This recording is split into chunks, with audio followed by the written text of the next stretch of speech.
കൂട്ടുകാരെ, Italy Barcelona Pozzo the ഗോട്ടയിലെ കുന്നിൻ മുകളിലെ ഒരു പള്ളിയിലേക്കാണ് നിങ്ങളെ ഞാൻ കൂട്ടിക്കൊണ്ടുപോകുന്നത്. മാതാവിൻ്റെ ചെറിയൊരു ചാപ്പലാണ് പള്ളിക്ക് അടുത്തായിട്ട് സ്ഥിതി ചെയ്യുന്നത്.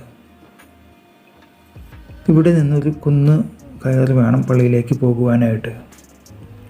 ബാഴ്സലോണ പൊസോ ദി ഗോട്ട മുനിസിപ്പാലിറ്റിയിലെ സെറോ ഡെൽ കാർമേൻ, മുൻപ് സെറോ ഡി സാൻ ആൻഡ്രെ എന്ന കുഗ്രാമമാണ് ഇതായിരുന്നത്. കോൺവെൻറ്റിനൊപ്പം കാർമേൻ ചർച്ച് അല്ലെങ്കിൽ മഡോണ ഡെൽ കാർമേൻ എന്ന പള്ളി സ്ഥിതി ചെയ്യുന്നു. അല്പം ചരിത്രം നമുക്ക് പള്ളിയിലേക്ക് പോകുന്ന വഴിക്ക് പങ്കുവയ്ക്കാം.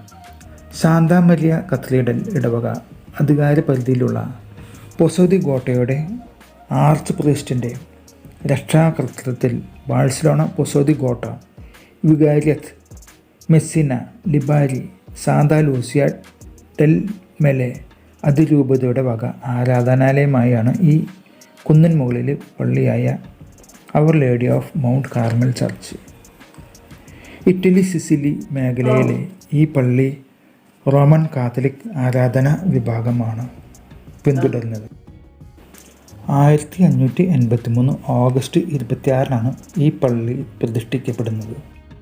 അതിനു മുമ്പ് നമുക്ക് അല്പം പുറകിലോട്ട് സഞ്ചരിക്കാം.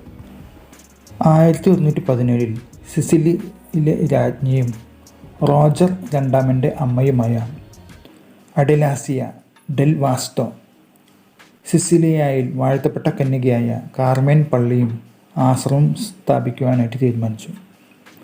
അതേ തുടർന്ന് കർമ്മലിത്തൻ വിഭാഗം ട്രപാനി, പലേർമ, മെസ്സിന എന്നിവിടങ്ങളിലും പള്ളികളും ആശ്രമങ്ങളും സ്ഥാപിക്കാൻ തുടങ്ങി. ബാഴ്സലോണയിലെ പൊസോ ദി ഗോട്ടയിൽ 1579 ഓഗസ്റ്റ് 25 കർമ്മലിത്തുകാർ പുരാതന സെറോ സാൻ ആൻഡ്രെ എന്ന കുഗ്രാമത്തിലായിരുന്നു താമസമാക്കിയിരുന്നത്. ഇത് മിലാസോ എന്ന പ്രദേശമായിരുന്നു. 1866 അട്ടിമറി നിയമങ്ങളാൽ മിലാനീസ് ജൂർമാർ പള്ളിയും മഠവും കണ്ടുകെട്ടി. പിന്നീട് കാർമേത്ത സന്യാസിമാർ പള്ളിയും മഠം പുനർനിർമ്മിക്കുകയാണ് ഉണ്ടായത്. 1753 തെക്കൻ കാലാബ്രിയ ഭൂകമ്പത്തിൽ പള്ളിക്ക് ഗുരുതരമായ കേടുപാടുകൾ സംഭവിക്കുകയും മുൻ വർഷങ്ങളിൽ നിരവധി തീപിടുത്തങ്ങളിൽ നിന്ന് രക്ഷപ്പെട്ട ചെറിയ ഭാഗം നശിപ്പിക്കപ്പെടുകയും ചെയ്തു. വീണ്ടും പള്ളി പുനർനിർമ്മിക്കുകയാണ് ഉണ്ടായത്. 1860 ജൂലൈ 20 യുദ്ധത്തിൽ പരിക്കേറ്റവർക്കുള്ള സൈനിക ആശുപത്രിയായും പള്ളിയും കോൺവെൻറ്റും രൂപാന്തരപ്പെട്ടു. അതിന് കാരണം ബാഴ്സലോണയിലെ മുഴുവൻ ജനങ്ങളും മിലാസോ കോട്ട കീഴടക്കുന്നതിന് മിലാസോ യുദ്ധത്തെ പിന്തുണച്ചപ്പോൾ ആണ് ഈ സമുച്ചയം ആശുപത്രിയായി ഉപയോഗിക്കാൻ തീരുമാനിച്ചത്. 1864 പഴയ ടെറാക്കോട്ട തറ മാർബിൾ ഉപയോഗിച്ച് പുതുക്കി പണിതു.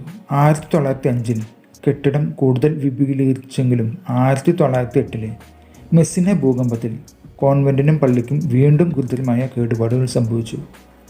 ഇത് പ്രധാന മുഖത്തെ സുരക്ഷിതമല്ലാത്ത 2 ബെൽ ടവറുകൾ തകരുന്നതിന് കാരണമായി. 1927 ഒരു കൃത്രിമ ഗുഹ നിർമ്മിക്കുകയുണ്ടായി. അതിൽ മഡോണ ഓഫ് ലൂർദ് മാതാവിൻ്റെ രൂപം പ്രതിഷ്ഠിച്ചു. അപേക്ഷിച്ചാൽ ഉപേക്ഷിക്കാത്ത പരിശുദ്ധ മാതാവിൻ്റെ അത്ഭുത ശക്തികളാൽ അനേകം അനുഗ്രഹങ്ങൾ നടക്കപ്പെടുന്നതിനും പള്ളി കാരണമായി. 1935 പ്രധാന അൾത്താര സ്ഥാപിച്ചത്. 1978 ഏപ്രിൽ 16 പാത്തി ഉൾക്കടലിൽ ഉണ്ടായ മറ്റൊരു ഭൂകമ്പത്തിൽ പള്ളിക്ക് ഗുരുതരമായ നാശനഷ്ടങ്ങൾ വീണ്ടും ഉണ്ടായി.